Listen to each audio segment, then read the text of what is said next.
ಎಲ್ಲರಿಗೂ ನಮಸ್ತೆ. ಇವತ್ತಿನ ಒಂದು ಈ ಕಾರ್ಯಕ್ರಮಕ್ಕೆ ನಿಮ್ಮೆಲ್ಲರ ನೆಚ್ಚಿನ ಶಾಸಕರು ಹಾಗೂ ಮಂತ್ರಿಗಳು ಆಗಿರುವಂತಹ ನಮ್ಮ ಆತ್ಮೀಯರು ಅಂತಾನೆ ಹೇಳ್ಬೋದು. ಅವರು ಇವತ್ತು ಈ ಒಂದು ಕಾರ್ಯಕ್ರಮಕ್ಕೆ ನಡೀತಾ ಇರುವಂತ ಈ ಕಾರ್ಯಕ್ರಮಕ್ಕೆ ಅವರು ಮುಖ್ಯ ಅತಿಥಿಗಳಾಗಿ ಬರಬೇಕು ಅಂತ ನಾವು ಕೇಳ್ಕೊಂಡಿದ್ವಿ. ಅವರು ನಮ್ಮ ಒಂದು ಮನವಿಯನ್ನ ಮನ್ನಿಸಿ ನಾಳೆ ಇರುವಂತ ಕಾರ್ಯಕ್ರಮ ಆದ್ರೂ ನಮ್ಮ ಶಾಲೆಯನ್ನು ಇಷ್ಟಪಟ್ಟು ನಾನು ಇವತ್ತು ಬರ್ತೀನಿ, ಮಕ್ಕಳ ಜೊತೆ ಮಾತಾಡ್ತೀನಿ, ಮಕ್ಕಳ ಜೊತೆಗೆ ನಾನು ಮಾತಾಡಿ ಹೋಗ್ತೀನಿ, ನಾಳೆ ಬೇರೆ ಕಾರ್ಯಕ್ರಮ ಇದೆ ಅಂತ ನನಗೆ ನೆನಪಿಸಿ ಹೇಳಿದ್ರು. ಅಷ್ಟೇ ಅಲ್ದಿರ ಬೆಳಗ್ಗೆಯಿಂದ 3 ಸಲ ಸಾರೆ ನನ್ನ ನಂಬರ್ಗೆ ಫೋನ್ ಮಾಡಿದ್ದಾರೆ. ಮಾಡಿ ನಾನು ಬರ್ತಾ ಇದ್ದೀನಿ, ಎಲ್ಲ ಇದು ಮಾಡ್ಕೊಳ್ಳಿ ಅಂತ ಹೇಳಿದ್ರು. ನನಗೆ ತುಂಬ ಒಂದು ರೀತಿ ಅವರು ಅಷ್ಟು ದೊಡ್ಡ ಹುದ್ದೆಯಲ್ಲಿದ್ದು ಮಂತ್ರಿಗಳಾಗಿದ್ರೂ ಸಹ ನಮ್ಮ ಜೊತೆಗೆ ಮಾತನಾಡಿ ಇವತ್ತು ನಮ್ಮ ಹತ್ರ ಇವತ್ತು ಬಂದಿದ್ದಾರೆ. ಅಷ್ಟೇ ಅಲ್ದಿರ ಇಲ್ಲಿ ಯಾರೇ ಸಹ ಕರೆ ಮಾಡಿದ್ರೂ ಸಹ ಅವ್ರಿಗೆ ಸ್ಪಂದಿಸ್ತಾರೆ. ಮತ್ತೆ ಅಲ್ಲಿ ಕಚೇರಿಗೆ ಹೋಗಿ ಯಾವುದೇ ವ್ಯಕ್ತಿಗಳು ಹೋದ್ರೂ ಅವ್ರಿಗೂ ಸ್ಪಂದಿಸ್ತಾರೆ. ಅವರು ಇವತ್ತಿನ ಈ ಕಾರ್ಯಕ್ರಮಕ್ಕೆ ನಮ್ಮ ಜೊತೆಗೆ ಬಂದಿದ್ದಾರೆ. ಅವ್ರಿಗೆ ನಾವು ಇವತ್ತು ಬರಮಾಡಿಕೊಳ್ಳೋಣ. ಅವ್ರಿಗೆ ಸ್ವಾಗತವನ್ನು ನಾನು ಈ ವೇದಿಕೆ ಮುಖಾಂತರ ಕೇಳ್ಕೊಳ್ತೇನೆ.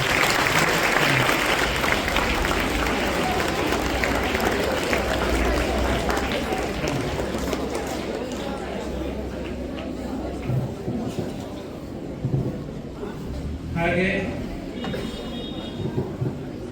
ಅವರಿಗೆ ಇವತ್ತು ನಮ್ಮ ಒಂದು ಕಾರ್ಯಕ್ರಮಕ್ಕೆ ಬಂದಿದ್ದಕ್ಕೋಸ್ಕರ ನಾವು ಒಂದು ಸಣ್ಣದಾದಂಥ ಒಂದು ಸನ್ಮಾನ.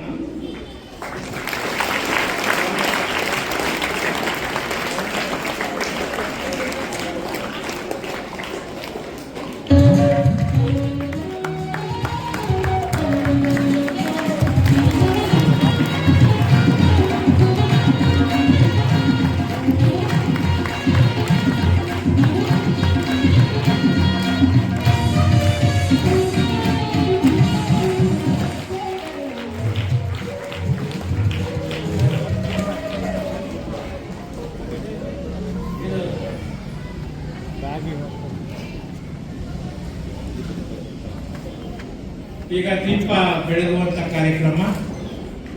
ಸುಮಾಮಿಸ್ ಬನ್ನಿ, ಸ್ವಲ್ಪ ಒಂದೆರಡು ಹಾಡಾಡಿ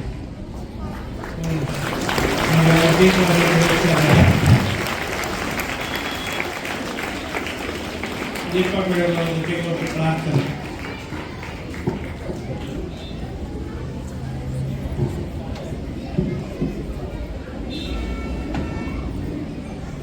ಶರಣು ಮಹಾಗಣಪತಿ ನಮಗೆ ನಿಮ್ಮದೇ ಸ್ತುತಿ.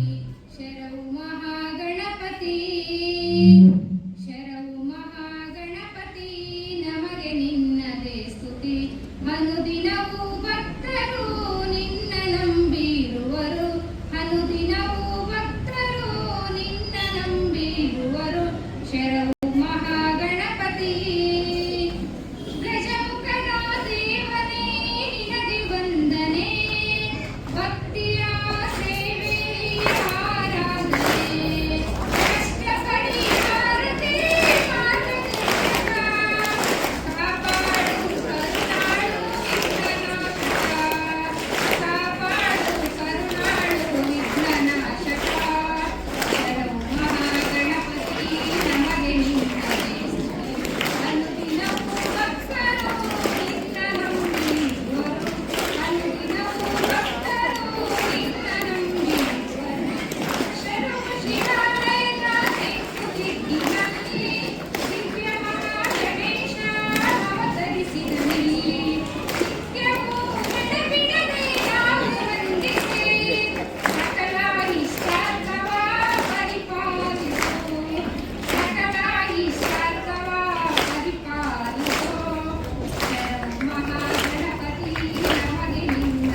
ಈಗ ನಮ್ಮ ಶಾಸಕರ ಮಂತ್ರಿಗಳಾದಂಥವರು ಸಾರಿಗೆ ಇಲಾಖೆಯ ಮತ್ತು ಈಗ ಮುಜರಾಯಿ ಇಲಾಖೆಯ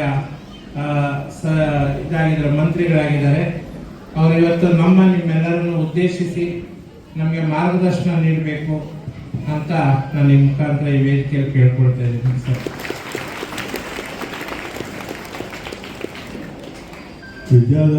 ವಿದ್ಯಾಜ್ಯೋತಿ ಸಂಸ್ಥೆಯ ಸ್ಥಾಪಕರು ನಿಮ್ಮ ತಂದೆಯವರು ಅಲ್ವಾ? ಅರುಣ್ ಹಾಗೂ ವರುಣ್. ಅದೇ ಅರುಣ್ಣು ವರುಣ್ಣು, ಒಬ್ಬರು ಕನ್ನಡ ಮೀಡಿಯಂ ನೋಡ್ಕೊಳ್ತಾ ಇದ್ದಾರೆ, ಒಬ್ಬರು ಇಂಗ್ಲೀಷ್ ಮೀಡಿಯಂ ನೋಡ್ಕೊಳ್ತಾ ಇದ್ದಾರೆ ಅಲ್ವಾ? ಒಟ್ಟು 1300 ಮಕ್ಕಳು ಈ ಎರಡೂ ಶಾಲೆಗಳಲ್ಲಿ ಓದ್ತಾ ಇದ್ದಾರೆ. ಹೋದ ವರ್ಷ ಕೇಳಿದೆ ಆಗಲೇ ನಾನು, ಹೋದ ವರ್ಷ 98% ಬಂದಿತ್ತು. ಇಬ್ಬರು ಹುಡುಗರು ಬೇರಾದರು, ಅದಕ್ಕೆ ಹಿಂದಿನ ವರ್ಷ 100% ಬಂತು ಅಂತ ಹೇಳಿದರು. ಈ ವರ್ಷ ಕೂಡ 100%, ಅಂದರೆ ನೀವೆಲ್ಲರೂ 100 ಪಾಸ್ ಆಗಬೇಕು. ಆಗ್ತಿರ್ತಾನೆ? ಓಕೆ. ಮತ್ತು ಬರೀ ಪಾಸ್ ಆಗೋದಿಲ್ಲ, ಎಲ್ಲರೂ ಫಸ್ಟ್ ಕ್ಲಾಸು ತೊಗೊಳ್ಬೋದು, ಪ್ರಯತ್ನ ಮಾಡಬೇಕಷ್ಟೆ. ನಿಮ್ಮ ಮಕ್ಕಳು ನೀವು ಅಷ್ಟೇ ಆಸಕ್ತಿ ವಹಿಸಿ ಓದಬೇಕು ಚೆನ್ನಾಗಿ, ವಿಶೇಷವಾಗಿ ಎಕ್ಸಾಮ್ ಟೈಮಲ್ಲಿ.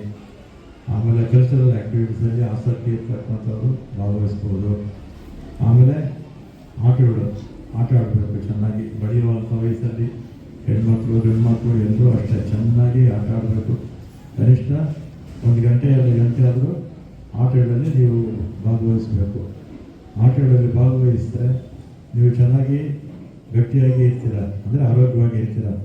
ಚೆನ್ನಾಗಿ ಆರೋಗ್ಯವಾಗಿದ್ದರೆ ಯಾವ ಕಾಯಿಲೆನೂ ಹತ್ರ ಬರೋದಿಲ್ಲ. ಆಮೇಲೆ ಓದಿದ್ದೆಲ್ಲ ಪ್ರತಿಯೊಂದು ಕೂಡ ಆರೋಗ್ಯ ಚೆನ್ನಾಗಿದ್ದರೆ ನಮ್ಮ ಮಿದುಳು ಚೆನ್ನಾಗಿ ಕೆಲಸ ಮಾಡುತ್ತೆ. ನಾವು ಓದಿದ್ದೆಲ್ಲ ನಮ್ಮ ತಲೆಯಲ್ಲೇ ಇರುತ್ತೆ. ಎಕ್ಸಾಮ್ ಹೋಗಿ ಕೂತ್ಕೊಂಡ್ರೆ ಎಲ್ಲ ಜ್ಞಾಪಶಕ್ತಿ ಚೆನ್ನಾಗಿದ್ದರೆ ಎಲ್ಲರೂ ಚೆನ್ನಾಗಿ ಬರೀತೀರ, ಒಳ್ಳೆ ಮಾರ್ಕ್ಸು ಬರುತ್ತೆ.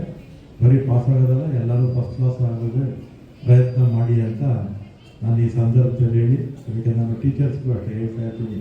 ಯಾವುದೇ ಶಾಲೆ ಹೋಗಲಿ ಅಥವಾ ನಮ್ಮ ಪೇರೆಂಟ್ಸ್ಗೂ ಹೇಳ್ತೀನಿ, ಮಕ್ಕಳು ಬರೀ ಓದಿಸೋದ್ರಲ್ಲಿ ಇರಬೇಡಿ, ಮಕ್ಕಳನ್ನ ಚೆನ್ನಾಗಿ ಆಟ ಆಡಿಸ್ಬೇಕು, ಜೊತೆಗೆ ಓದಿಸ್ಬೇಕು ಅಂತ ಹೇಳ್ತಾ ಇರ್ತೀನಿ.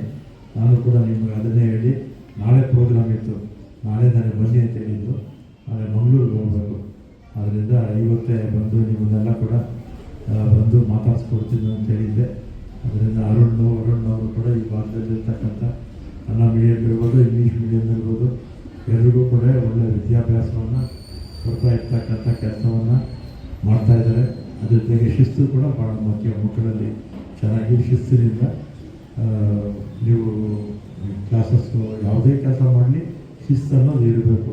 ಚಿಕ್ಕ ಮಕ್ಕಳಲ್ಲಿ ಇದೆಲ್ಲ ಬಂದುಬಿಟ್ರೆ ಕೊನೆಯವರೆಗೂ ಇರುತ್ತೆ. ಅದು ಕೊನೆಯವರೆಗೂ ಕೂಡ ಆ ಶಿಸ್ತು ಹಾಗೇ ಇರುತ್ತೆ ನಿಮ್ಮ ಜೀವನದಲ್ಲಿ. ಅದರಿಂದ ಶಿಸ್ತನ್ನು ಚೆನ್ನಾಗಿ ಅಳವಡಿಸ್ಕೊಳ್ಳಿ, ಚೆನ್ನಾಗಿ ಆಟ ಆಡಿ, ಚೆನ್ನಾಗಿ ಓದಿ, ಒಳ್ಳೆಯ ಹೆಸರು ತನ್ನಿ. ನಿಮ್ಮ ತಂದೆ ತಾಯಿಗೆ ನೀವು ಓದಿದಂಥ ಶಾಲೆಯೂ ಕೂಡ ಒಳ್ಳೆಯ ಹೆಸರು ತನ್ನಿ ಅಂತೇಳಿ ನಾಳೆ ಕಲ್ಚರಲ್ ಪ್ರೋಗ್ರಾಮ್ಸ್ ಇರುತ್ತೆ. ಎಲ್ಲರೂ ಬಹುತೇಕ ಮಕ್ಕಳು ಎಲ್ಲ ಕೂಡ ಆ ಕಾರ್ಯಕ್ರಮದಲ್ಲಿ ಕಲ್ಚರಲ್ ಆ್ಯಕ್ಟಿವಿಟೀಸಲ್ಲಿ ಭಾಗವಹಿಸ್ತೀರ. ಮತ್ತು ನಾಳೆ ನಿಮ್ಮ ಪೇರೆಂಟ್ಸು ಕೂಡ ಬಂದಿರ್ತಾರೆ, ಬರ್ತಾರಲ್ಲ, ಪೇರೆಂಟ್ಸು ಬಂದಿರ್ತಾರೆ.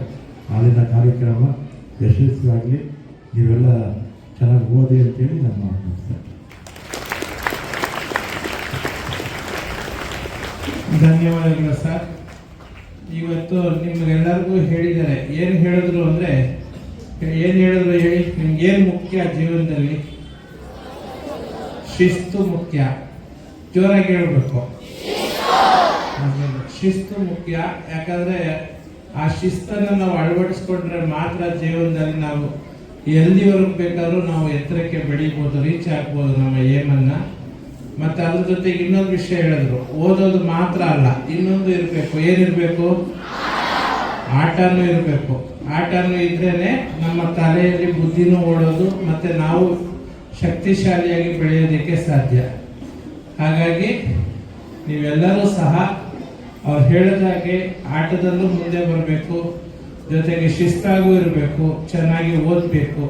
ಅದಕ್ಕೋಸ್ಕರ ಅವ್ರು ನಿಮಗೆ ಯಾವುದು ಕೊರತೆ ಆಗಬಾರ್ದು ಅಂತ ಬುಕ್ಸನ್ನು, ಬ್ಯಾಗನ್ನು ಕೊಡ್ತಾ ಇದ್ದಾರೆ ಪ್ರತಿ ವರ್ಷ. ಈ ವರ್ಷ ಹೇಳಿದ್ರು, ನೀವು ಬುಕ್ಸ್ ಕೊಡಬೇಡಿ, ನಾನೇ ಕೊಡ್ತೀನಿ, ಎಲ್ಲ ಮಕ್ಕಳಿಗೂ ನಾನು ಕೊಡ್ತೀನಿ, ನೀವು ಅದರಲ್ಲೇ ಎಲ್ಲ ಬರೆಸ್ಕೋಬೋದು, ಸಾಕಷ್ಟು ಪುಸ್ತಕ ಆಗುತ್ತೆ ಒಂದು ಮಗುಗೆ ಅಂತ. ಹಾಗೆ ಪ್ರತಿಯೊಬ್ಬರಿಗೂ ಬ್ಯಾಗು ಬುಕ್ಸ್ ಸಿಕ್ಕಿದೆ ಅಲ್ವಾ? ಪ್ರತಿಯೊಬ್ಬರಿಗೂ ಸಿಕ್ಕಿದೆ. ಹಾಗಾಗಿ ಅದನ್ನ ತಗೊಂಡು ಬಳಸ್ಕೊಂಡು ಚೆನ್ನಾಗಿ ಓದ್ಬೇಕು. ಯಾವುದೇ ಕಷ್ಟ ಆಗಬಾರ್ದು ಅಂತ ಅವ್ರ ಮಕ್ಕಳಿಗೆ ಅನೇಕ ರೀತಿಯಾದಂಥ ವ್ಯವಸ್ಥೆಗಳನ್ನ ಮಾಡ್ತಾರೆ, ಗಮನಿಸ್ತಾ ಇರ್ತಾರೆ. ಅಂತ ಶಾಸಕರು ನಮಗೆ ಸಿಕ್ಕಿರೋದು ಪುಣ್ಯ. ಅಂತ ಶಾಸಕರ ಆಶೀರ್ವಾದ ನಮ್ಮೆಲ್ಲರ ಮೇಲೆ ಇರಲಿ ಅಂತ ಹೇಳ್ತಾ ನಾನೊಂದು ಮಾತನ್ನ ಮುಗಿಸ್ತಾ ಇದ್ದೀನಿ. ಧನ್ಯವಾದಗಳು ಸರ್.